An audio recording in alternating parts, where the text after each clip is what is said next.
तमाम देखने वाले दोस्तों को बड़े ही अदब एहतराम से अस्सलाम और उम्मीद करता हूँ कि आप सब लोग खैरियत से होंगे और अल्लाह पाक हम सबको अपने हिफ्ज़ व अमान में रखे। तो दोस्तों, जो ये वीडियो मैंने बनाई है इसमें मैंने ये बताया है कि सीलिंग लगाने का क्या तरीका है और सीलिंग जिस चीज़ पे लगती है वो कैसे जाल कैसे बिछता है जिस पे सीलिंग लगती है बेसिकली। तो उम्मीद करता हूँ कि ये वीडियो आपके ज़रूर किसी न किसी काम ज़रूर आएगी। तो प्लीज़ अगर आपको वीडियो पसंद आए तो मेरी वीडियो को लाइक कीजिएगा, क्योंकि आपका लाइक करने से कुछ नहीं जाना, लेकिन मेरे आपके लाइक करने से हौसला अफजाई हो जाएगी।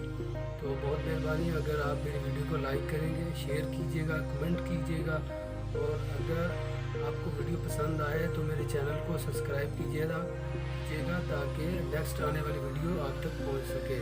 तो मज़ीद टाइम ज़ाया किए बगैर मैं बढ़ता हूं अपनी वीडियो की जानब, क्योंकि मैं जानता हूं कि आपका टाइम बहुत कीमती है। शुक्रिया।